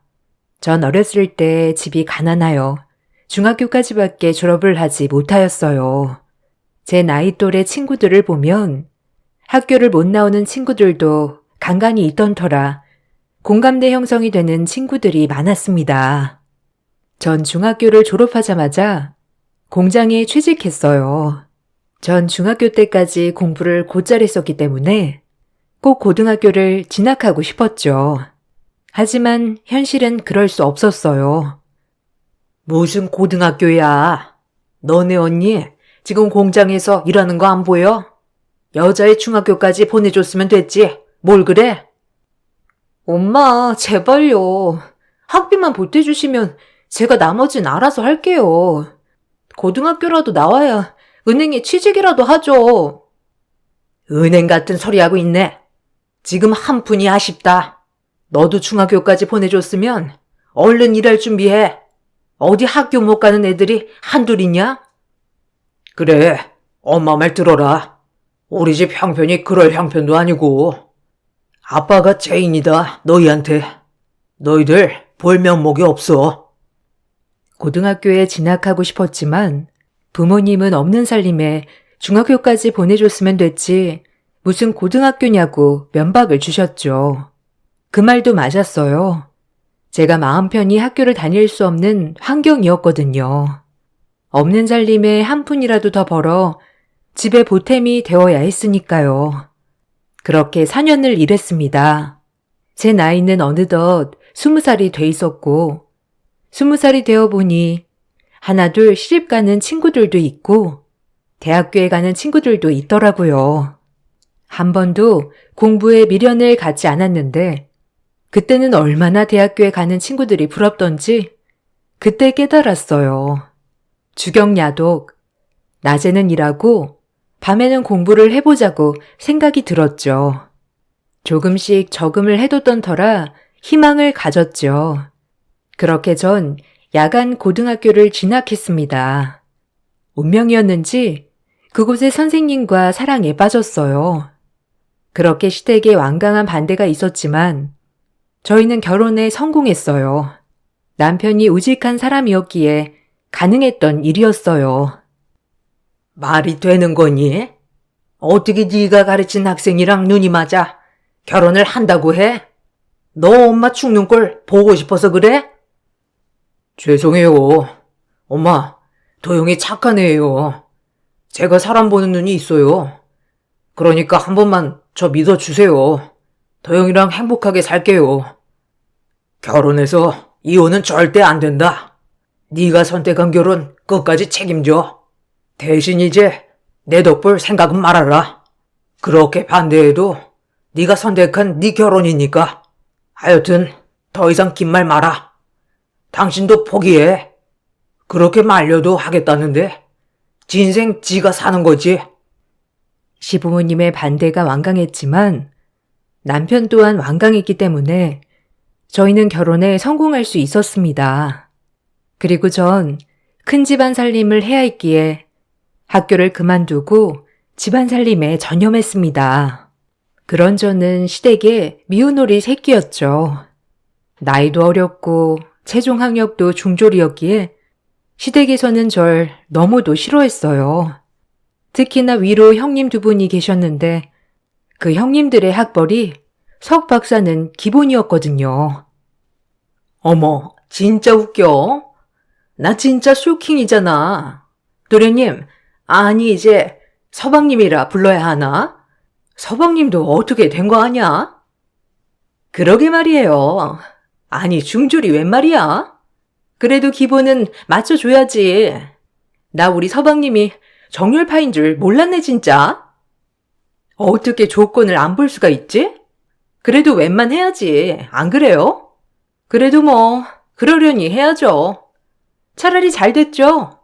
이 집 살림 아줌마 혼자 하기도 힘들 텐데 공짜 인력 생긴 거 아닌가요? 뭐 어이야 없지만 그렇게 죽고 못 산다는데 어쩔 수 없죠 뭐. 아, 동서도 동서 매력이 뭐인 것 같아? 나 진짜 궁금해서 그래. 뭐 얼굴이 딱히 예쁜 것도 아니고 그렇다고 집안이 좋은 것도 아니고. 네? 아, 저희는 그냥 둘만 생각했어요. 배경 이런 거 없이. 그리고 손익 형님들이니 당연히 형님들에게 깍듯이 하겠지만 무시하지 말아주세요. 병철 씨랑 결혼한 게 제가 두고두고 욕을 먹어야 할 이유가 되진 않는다고 생각하거든요. 형님들은 제 말에 아주 집이 떠나가라 비웃어댔습니다. 늘 그런 식이었어요. 시어머니와 시아버지도 저를 마음에 들어하지 않았지만 저를 아주 대놓고 괴롭힌 건 형님들이었죠. 형님들은 저와 말도 섞고 싶어 하지 않았고 가만히 계신 어머님의 속을 뒤집으며 저를 더 싫어하시게 부추겼죠. 그래도 다정한 남편을 생각하며 버텼습니다. 내가 선택한 결혼 후회하지 말자고요. 아니 어머님, 동서 오늘 아침에 밥 차리는 거 보셨어요? 본데 없이 자라서 그런지 밥도 그냥 아무렇게나 푸더라고요. 그거 제가 말하려고 했는데 아니 밥 퍼놓은 거 보고 저 엄청 놀랬잖아요. 어머님 보셨죠? 그런 것부터 티난다고 해야 하나? 아이고 그만 말해라 심란해. 어차피 기분 좋지도 않은 거 불난 집에 부채질 마라. 나도 속 터지는데 참고 있는 거야. 아니죠. 그런 거는 어머님이 따끔하게 한마디 하셔야죠. 안 그런가요? 아주 제멋대로 얼마나 날뛰는데요. 기강을 잡아야죠. 형님 말이 맞아요. 얼마나 날뛰는데요. 어머님이 좀 한마디 해주세요. 어디 지랑 우리랑 같나요? 꼭 똑같이 생각하는 것 같다니까요. 내버려 둬라. 너희들이랑 한참 비교되는 애다. 말해봤자 입 아픈데 뭘. 난 걔랑 얘기하려고 하면 머리부터 아프다. 알겠니? 형님들과 어머님은 제가 없는 줄 알고 저렇게 뒤에서 얘기하는 일이 허다했어요. 대부분은 형님들이 먼저 시작한 것이고요. 전 그렇게 온갖 무시를 견뎠죠. 그리고 저희는 신기하게도 세 며느리가 각각 차례대로 임신을 하였어요. 큰형님이 먼저 아이를 갖자 둘째 형님 그리고 저 이렇게 순서대로 말이에요. 형님들은 임신을 하자 집안일에서는 완전 손을 떼었죠. 그런 형님들을 어머님은 보고만 있었고요. 온갖 집안일은 다 제 차지가 되었습니다. 서러웠던 일이 한두 가지가 아니었어요. 가뜩이나 하지 않는 집안일이었지만 임신하자마자 딱 손을 떼더라고요. 큰 집안일은 제 몫이었습니다. 저도 배가 하루가 다르게 불러와 배가 많이 무거웠지만 저마저 못하면 남편까지 미움을 받을까 생각하며 열심히 했어요. 하지만 돌아오는 건 비아냥이었죠. 동서는 원래도 험한 일 하던 사람이니까 집안일 혼자 다 맡아서 해도 되지? 우리야 뭐 책만 보고 뭘 하나? 그리고 임신하니까 몸도 나른하니 아무것도 못하겠는 거 있지? 좀 부탁할게. 아니지. 동서는 결혼하고 팔 잡힌 케이스니까 이 정도는 괜찮나? 형님은 무슨 부탁이에요? 동서, 그렇게 하도록 해. 어머님도 암묵적으로 동의하신 일이기도 하고 동서 임신했다고 우리랑 똑같이 아무것도 안 하려 들면 곤란해. 알겠어? 서방님도 동서 때문에 아버님 눈밖에 나신 마당에 집안일이라도 해야지. 안 그래? 형님들 너무하네요. 저 일할 수 있죠. 근데 저한테 이제 예의 좀 지켜주세요. 아무리 손익 형님들이라지만 이건 인격모독에 해당되는 것 같아요. 그러니까 앞으로는 저한테도 예의를 갖춰서 말씀해 주세요. 제발 부탁드릴게요. 저도 힘들어요. 어머, 동서, 말 되게 웃기게 한다. 누가 보면 우리가 동서 쥐잡듯 잡는 줄 알겠어. 어디 무식하게 우리 그런 여자들 취급해? 그러게요 진짜. 웃겨?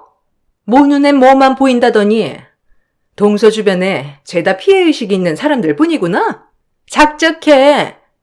그리고 공장일 하던 거에 비하면 집안일은 껌이지 안 그래?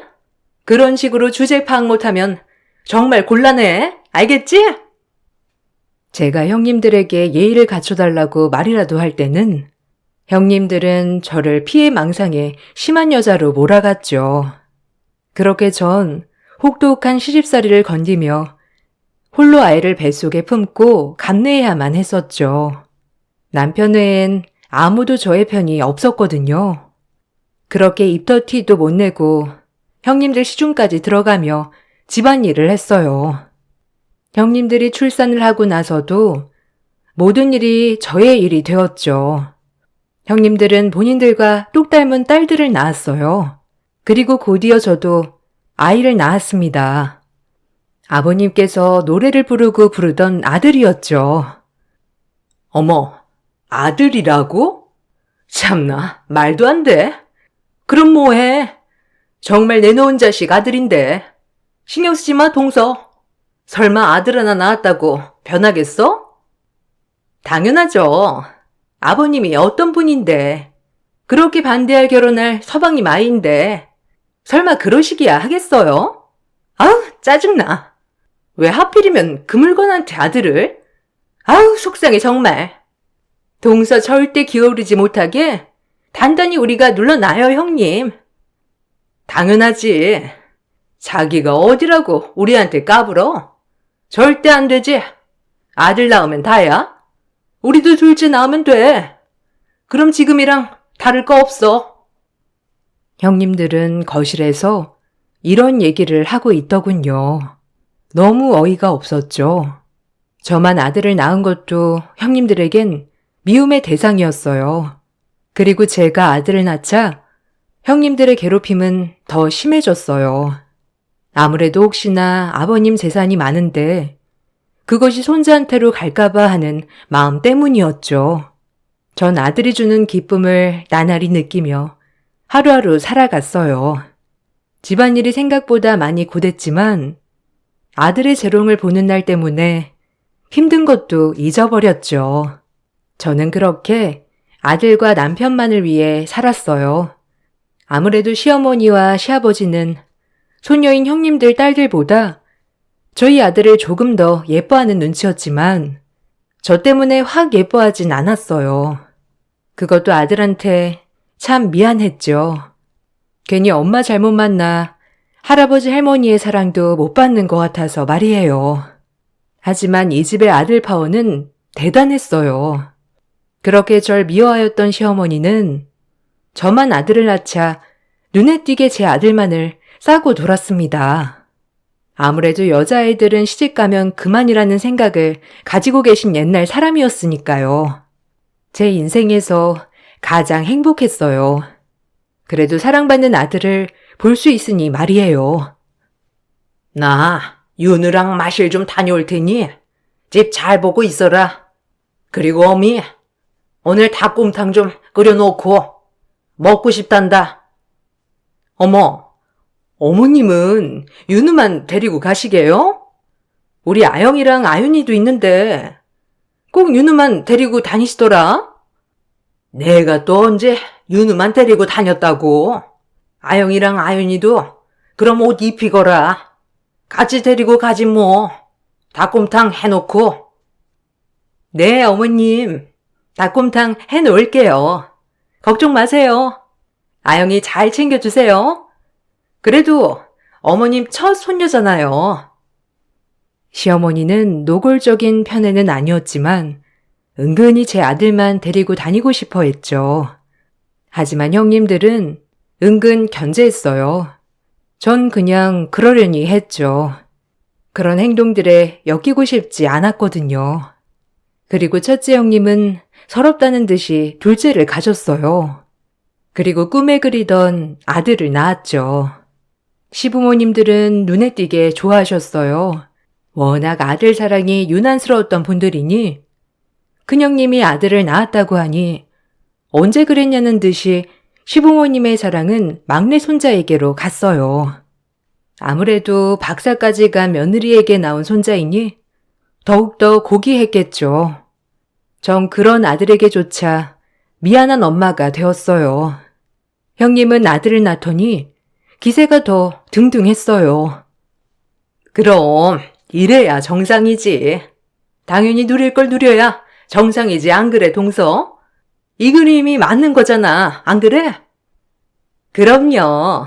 형님 말이 맞고 말고요. 그동안 좀 서러웠어요. 말도 안 되지. 어디 중졸아들이랑 박사아들이랑 같아요? 어머님 아버님도 이제서야 사리분별 확실하시네. 안 그래요? 진짜 그동안엔 어머님 총기가 흐려졌나 했다니까요. 그래도 다행이죠 뭐. 중졸 아들이라뇨? 형님들, 말 심한 거 아니에요? 형님네 아이들은 금띠 두르고 나왔나요? 똑같은 손주들이지. 중졸 아들, 박사 아들, 이렇게 금 나눠야겠어요? 따지고 보면 형님들 부모 잘 만나 학교 다닌 거 아닌가요? 가난한 게 죄예요? 그렇게 말하지 말아주세요. 어머나, 또 발끈하네. 그만해 동서. 뭐 잠깐이라도 어머님 아버님 사랑 받아봤잖아. 그러니까 그냥 찌그러져 있어. 형님들은 손주들도 급이 있다며 같은 손주들끼리 급을 나눴어요. 제가 그런 취급당하는 건 괜찮았지만 저희 아들마저 제가 엄마라는 이유로 그런 취급을 당하니 너무 화가 났어요. 전 이 약 물고 아이를 잘 키워내리라 다짐했습니다. 그리고 있는 힘껏 제가 할 수 있는 모든 것들을 다 했어요. 남들이 욕할지언정 저의 이런 모습을 되물려주지 않고자 했죠. 다행히 아들은 착하고 총명하게 자라주었어요. 저와는 다르게 지혜로웠고요. 그리고 저는 그때부터 열혈맘이 되었습니다. 정말 다행인 건 열혈맘인 저에게 저의 아들은 총명 그 자체였습니다. 본인이 먼저 자기주도 학습을 하였고 공부에는 이미 탁월했으니까요. 그렇게 밥 안 먹어도 배부른 나날이었죠. 그리고 전 분가를 꿈꿨습니다. 이제라도 저희 세 식구 나가 살며 오손도손 살고 싶었고 형님들과 엮이고 싶지 않았어요. 형님들은 제 아들이 조금이라도 뛰어날까봐 늘 전전긍긍 까내리기 바빴으니까요. 발악을 한다 동서. 그래봤자 중졸 아들이지 안 그래? 동서 머리 닮았으면 딱 중학교 때까지 아니야? 그만해. 무슨 말이에요? 제가 중졸이라고 해서 윤우도 중졸이 될 거란 말이에요? 무슨 말을 그렇게 하세요? 제가 아영이나 아연이 지 엄마 닮아 아주 싹수가 없네 이렇게 말하면 형님 기분이 어떻겠어요? 제가 누누이 말했죠? 말 조심하라고요. 말 함부로 하지 마세요. 어머, 지금 동서 나보고 싹수 없다고 한 거야? 말 다 했어? 이게 진짜 미쳤나? 아주 이제 눈에 뵈는 게 없지? 우리 집에 좀 살았다고 네가 뭐 되는 줄 아니? 넌 아직까지 그대로 중졸 나부랭이야. 알겠어? 그러니까 기어오르지 말고 찌그러져 있으란 말이야. 뭐라고요?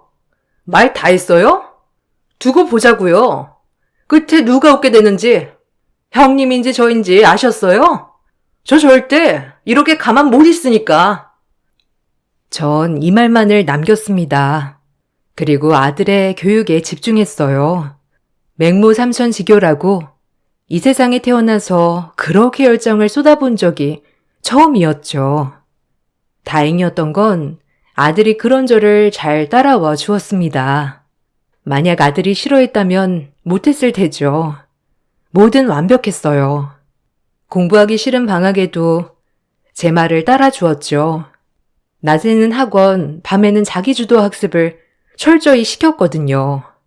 그리고 내신에 좋다고 하는 봉사활동은 죄다 섭렵했습니다. 전 그렇게 완전 열혈맘이 되어가고 있었죠. 그렇다고 집안일을 소홀히 한 건 아니었어요. 전 새벽같이 그 큰 집안일을 다 끝내놓고 아침부터 저녁까지 아들 공부 스케줄, 그리고 틈틈이 시어른 밥상 준비, 몸이 정말 두세 개라도 모자랄 지경이었어요. 형님들은 그런 저를 도와주기는커녕 본인들 치장하러 다니기 바빴고요. 일하는 사람, 노는 사람 따로 있는 집안이었습니다. 하지만 모든 사람이 다 당연하게 생각했죠. 악착같이 버텼어요. 동서처럼 윤우 그렇게 공부시켜도 그 핏줄이라는 게 있다, 동서야? 아무리 발버둥 쳐도 그 아우라라는 게 있어요. 어머, 우리 형님 또 명언 나오려고 하신다. 동서, 잘 새겨 들어. 우리 형님이 어디 틀린 말 할 분이셔? 네? 무슨 소리를 하시려고? 혹시 또 저 기분 나쁜 소리면 그냥 안 들을게요. 저 오늘 아버님 전골 드시고 싶다 해서 바빠요. 내가 무슨 소리를 할 줄 알고? 그냥 윤우 작작 공부시키라는 거지. 아무리 날뛰어도 그냥 윤우는 중졸 아들이니까. 형님, 중졸 얘기 좀 그만하세요. 자그마치 16년째예요. 형님 박사 따고 지금 뭐 하세요? 이 집에서 저랑 똑같이 며느리 아닌가요? 며느리라도 다 같은 줄 알아? 난 아버님, 어머님이 자랑스러워하는 며느리고 동서는 있는지 없는지 모르는 며느리고. 형님의 또 중졸 소리 정말 듣기 싫었죠. 자그마치 16년 내내 듣고 있었습니다. 하지만 그 아무도 비난하지 않았죠. 오히려 제가 중졸인 게 가장 큰 잘못이었으니까요. 그래도 아들이 총명한 덕분에 아버님, 어머님은 아들만은 예뻐해 주셨어요. 항상 성적도 1등, 상도 타오고 예의도 바르고 지혜로웠으니까요. 제 아들이라서가 아니라 형님들의 자녀들보다도 총명했습니다. 아니, 윤호가 너 학급에서 1등이야? 참나, 넌 누구 닮아 이리 총명하냐? 어려서 나를 보는 것 같단 말이지. 에이고, 그러게요.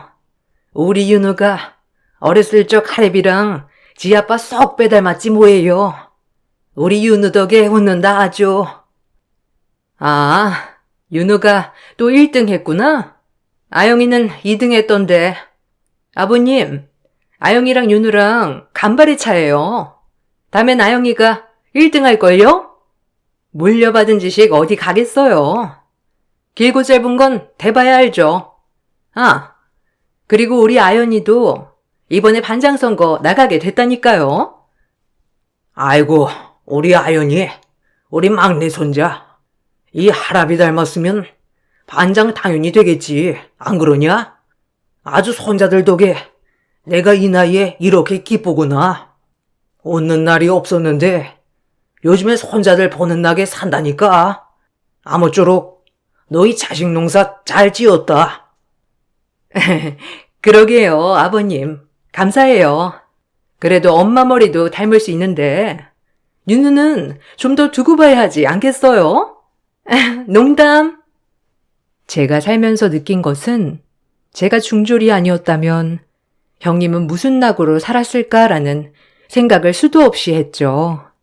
그 정도로 저만 보면 중졸. 어느 날 저와 형님들이 저에게 또 비아냥대면서 말을 하는 것을 제 아들이 들었죠.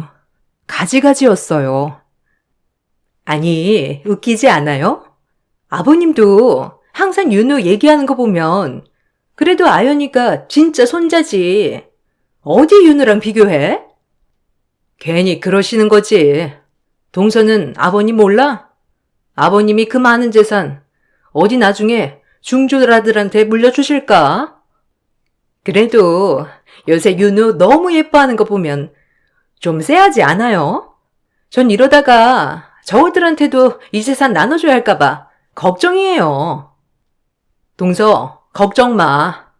아버님이 바보가 아닌 이상 며느리로 생각지도 않은 사람한테 재산을 주시겠어? 퍽도 걱정 마셩. 아들은 큰엄마들의 얘기를 들었다고 했어요. 그 말을 듣고 할아버지의 사랑도 의심이 된다고 하였죠.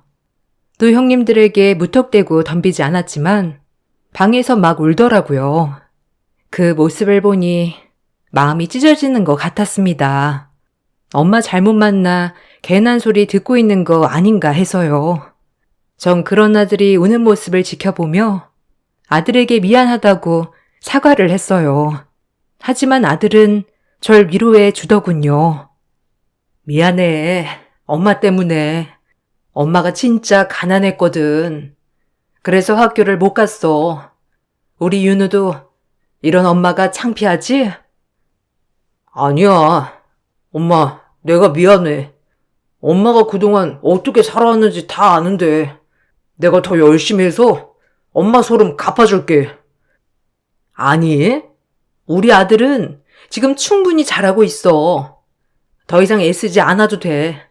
그냥 엄마는 윤우가 엄마처럼 어디를 가더라도 무시당하지 않고 살았으면 좋겠어. 그것뿐이야. 미안해, 우리 아들. 엄마가 우리 아들한테는 미안하단 말밖에 할 말이 없어. 이 시간 이후부터 미안해하지 않기. 난 엄마 때문에 너무 행복하고 엄마라는 사람이 내 엄마라서 너무 좋아요. 아들의 한마디가 제 인생 모든 서름을 해결해 주는 것 같았습니다. 그리고 전 더욱더 열심히 했어요. 시부모님의 봉양도 그리고 아들의 뒷바라지도 말이죠. 무엇을 바라고 한 건 아니었고 그저 제가 당연히 해야 할 일이라고 생각했어요. 아들은 원래도 열심히 공부하는 스타일이었지만 그날이 있고서 더욱더 이를 갈고 공부했습니다. 오히려 제가 나서서 말릴 정도였죠. 윤우야, 좀만 천천히 해. 오늘은 잠 좀 자고, 이러다 병 나겠다. 원래 하던 대로 해. 그래도 충분해, 윤우야. 너무 욕심내면 힘들어. 아니요. 두고 보세요, 엄마. 제가 엄마 소름 한 번에 갚아드릴게요. 엄마, 우리 셋이 나가 사는 게 소원이라고 하셨죠? 에이, 그건 그냥 하는 말이지. 아마 네 큰엄마들도 그럴걸. 원래 며느리들은 다 그래. 그런 거 신경 쓰지 마. 아들은 제가 듣기라도 좋게 말해주었죠. 그리고 그로부터 3년 후 아들은 서울대 의대에 합격했습니다. 물론 큰형님 딸은 일반 사립 4년제 대학을 갔죠. 저희 집은 그야말로 경사였어요. 형님들도 입을 다물지 못했고 아들의 의대 합격증을 보는 날 전 정말 까무러칠 뻔했으니까요. 내 평생 모든 서름이 보상되는 순간이었죠. 너무 깊은 눈물이 흘렀습니다. 엄마, 저 드디어 합격했어요. 이제 엄마도 두 발 뻗고 푹 쉬세요. 그리고 엄마 인생 사세요, 이젠. 그동안 저 뒷바라지 해주느라 못하셨던 거 지금이라도 많이 하셨으면 해요. 고마워요. 엄마 아니었으면 저 서울대는 꿈도 못 꿨을 거예요. 고마워, 윤우야. 정말. 엄마가 뭘 했다고 쉬어. 지금부터 진짜 우리 아들 잘 해먹어야지 체력 안 떨어지게. 의사 공부하는데 엄마가 가만히 있을 수 있겠어? 너무 장하고 고맙다, 윤우야. 할아버지 할머니도 이 사실 알면 기뻐하실 거야. 엄마 너무 기뻐. 아들이 서울대 의대에 합격하고 무뚝뚝하던 시아버님 20년 꼬박 밥을 차려드렸음에도 고맙단 소리 한번 들어보지 못했지만 제 아들 서울대 의대 합격증 가지고 온 날 처음으로 제게 말씀하셨습니다. 처음이기에 더욱더 가슴에 와닿았고요. 아유, 우리 집에 의사가 나온다니? 아유, 고생했다, 윤우야. 내 자랑스러운 손자. 그리고 윤우엄이 그동안 정말 고생 많았다. 아버님의 한마디에 모든 걸 이룬 것 같았어요. 이제 와서 지금까지 저에게 아무 말씀도 안 하셨던 아버님은 처음으로 제게 고맙다고 하셨죠. 형님들은 그런 모습을 보고 정말 표정 관리를 못했고요. 정말 난생 처음 고소하다고 생각했어요. 동서, 축하해. 아들 덕분에 아버님한테 고맙다는 소리도 듣고 아주 행제했네. 원래 같으면 아버님 눈도 못 마주쳤을 텐데. 감사해요, 형님. 아영이도 윤우처럼 좋은 대학 갔으면 좋았을 텐데. 아영이 노력이 조금 부족했다, 그렇죠? 걱정 마세요, 형님.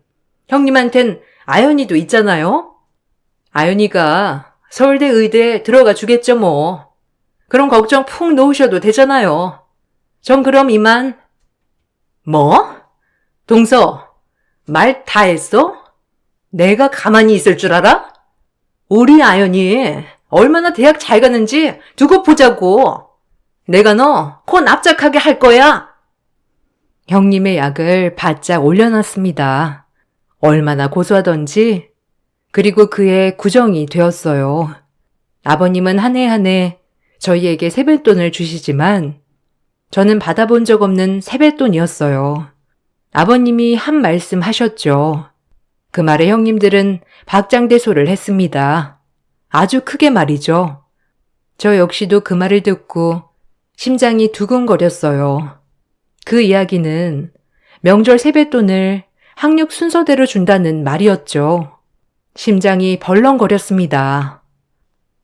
이번 명절에 학력 순서대로 세뱃돈을 줄 거다. 아들, 며느리, 손자, 손녀 할 거 없이 전부 다 말이야. 그런 줄 알고 있어. 어머머, 학력 순서요? 그럼 중졸인 동서는 도대체 얼마나 주시려고? 에이, 너무하셨다, 아버님. 동서, 안 그래? 어머, 그러게요. 우리 동서 얼마나 주실지가 제일 기대되는데요? 아버님, 장난 너무 짓궂으시다. 이제 애들도 컸는데. 역시는 역시였어요. 아무리 아들을 좋은 대학 보내놔도 아버님한테는 전 중졸 며느리 그 이상 그 이하도 아니었죠. 형님은 그럴 줄 알았다며 둘째 형님과 박장대소를 하는데 한편으로 자존심이 너무 상했어요. 제 아들도 그 소리를 듣고 있었거든요. 정말 자존심이 상했습니다. 그렇게 자존심이 상한 채 아버님과 어머님에게 차례대로 세배를 올렸어요. 형님들은 아버님에게 돈 봉투를 받고 싱글벙글 난리가 났죠. 그리고 저의 차례가 되어 제 앞에 봉투를 내미는 시아버님. 전 뜯지 않았어요. 형님들이 비아냥될 게 분명했기 때문이죠. 하지만 형님들이 뜯어보라고 성화를 하는 바람에 결국 아버님이 주신 세배 봉투를 뜯었습니다. 하지만 제 생각과는 다르게 놀라운 것이 있었죠. 뜯어봐, 동서. 그래도 아버님이 주신 건데 앞에서 오픈은 해야지, 안 그래? 우리도 다 뜯었잖아. 동서는 얼마야? 어? 그러게요. 동서, 얼른 열어봐. 이거 예의 아니다. 그래도 아버님이 특별히 챙겨주신 설날 보너스인데 얼른 열어봐. 어머, 이건 집문서 아니에요, 아버님? 어떻게 이런 집문서를 저에게... 아니, 여기 아버님이 가지고 계시는 광교 아파트잖아요. 아버님은 저에게 집문서를 주셨습니다. 형님들에겐 각 100만 원씩, 그리고 저에겐 광교의 아파트 하나를 선뜻 주셨죠. 전 너무 놀란 나머지 이게 맞는 건지 형님들과 바뀐 게 아닌지 믿을 수가 없었죠. 하지만 아버님은 제 모습을 보고 말씀하셨어요. 그동안 너무 고생했다, 막내야. 내가 너무 무심했지. 처음엔 정말 중졸이어서 싫었단다. 하지만 널 알면 알수록 시간이 지나도 변하지 않는 네 마음, 꾸준함, 그리고 무엇보다 우리 손자가 훌륭하게 자란 것도 다 네 덕분이더구나. 내가 그동안 너무 몰랐지. 미안하다. 이걸로 네 마음이 풀리진 않겠지만 이 못난 시애비를 용서해 주겠니? 앞으로 뭐든 큰 며느리, 둘째 며느리 할 거 없이 나한텐 다 똑같은 며느리다. 그것만 알아두렴. 많이 서러웠지? 참 미안하다. 내가 진작 너한테 주고 싶었던 거야. 아니, 어떻게 이런 걸... 아버님, 제가 이걸 받아도 되나요? 그저 전 제가 주어진 일을 했을 뿐인데 너무 과하신 것 같아요. 아버님의 말에 정말 폭풍 오열을 했어요. 형님들은 집문서를 보자마자 노발대발 난리가 났고요. 이런 법은 없다면서요. 그 소리가 귀에 들려오지 않았죠. 얼마나 눈물이 나던지 전 말을 이을 수가 없었어요. 그런 저를 아들이 꼭 껴안아 주었죠. 집문서라뇨? 그것도 광교 아파트를? 너무하신 거 아니에요? 아니, 아버님, 저희는요? 그럼 저희도 주셔야 하는 거 아니에요? 그러게요. 아니, 너무하세요. 어떻게 동서한테만 집문서를 주실 수 있어요? 상도가 있지. 그것도 막내를. 아버님, 감사합니다. 정말 제가 뭐라고 말을 해야 할지. 형님들은 그동안 편하게 누릴 거 누리셨잖아요. 욕심 좀 그만 내세요. 그래, 어미 말이 맞다. 욕심이 과하면 달이 나는 법이지. 아주 처음부터 지금까지 욕심이 덕지덕지. 너 욕심 챙기기 전에 니네 아이들이나 똑바로 키워 이것들아. 너 크네. 아영이는 대학 망쳤어도 아연이 대학 망치는 날엔 내가 가만 안 있는다. 알겠어? 그리고 이제부터 이 집의 중졸 며느리라고 입에 올리는 사람은 내가 요절을 낼 줄 알아. 이 집에서 쫓겨나고 싶지 않으면 그 입 다물어. 아니, 그래도 그렇죠. 아버님, 이건 너무 편파적인 거 아닌가요? 저 아직 아연이 남았는데 그땐 뭘 주시려고 그러는 거예요? 크네? 큰 소리 치는 거냐 지금? 어디 한번 보자. 네가 얼마나 아연이 대학 가는데 노력을 하는지. 너 지금 하는 거 보면 안 봐도 훤해. 시아버지의 고함에 형님들은 조용해졌죠. 그리고 씩씩대고만 있었어요. 전 꿈에도 그리던 분가를 할 수 있었습니다. 그리고 아버님에게 인정도 받았어요. 20년 만에 처음으로요. 그 무엇보다 집보다도 값진 선물이었어요. 죽을 때까지 아버님에게 인정받지 못할 거라 생각했는데 이렇게 인정해 주시니 정말 감격스러웠죠. 저흰 그렇게 이사를 나왔습니다. 지금도 간간히 아버님께 전화가 오곤 해요. 제가 해준 전골이 그렇게도 드시고 싶다고. 결혼 20년 만에 며느리와 시아버지의 관계가 되었습니다. 형님들은 그 후에도 저를 못 잡아먹어 안달이지만 이젠 별로 보지도 않을 뿐더러 형님 막내 아들마저 대학 입시에 실패하고 집에서 씩소리도 못하는 존재가 되었죠. 그리고 시간이 흘러 아버님은 돌아가셨어요. 아버님 유산으로 형제 셋이 똑같이 재산을 배분받았습니다. 형님들은 그런저럴 못마땅히 했지만 이젠 어찌할 도리가 없었죠. 명절이나 가족 모임 때 시댁에 모일 때마다 저희 아들 때문에 제 어깨가 얼마나 으쓱한지 몰라요. 아들은 무사히 졸업하여 의사가 됐거든요. 엄마가 석박사가 아니어서 늘 아들에게 미안한 마음뿐이었는데 그와 별개로 이렇게 훌륭하게 자라주니 제 인생은 나름 성공했다고 생각합니다. 저의 이야기를 쭉 써내려 가다 보니 그 많은 서름 정말 어떻게 견뎠지라는 생각도 들어요. 제 이야기를 듣고 공감 가시는 분들도 있으시겠죠? 바쁜 시간 제 이야기 들어주셔서 감사합니다.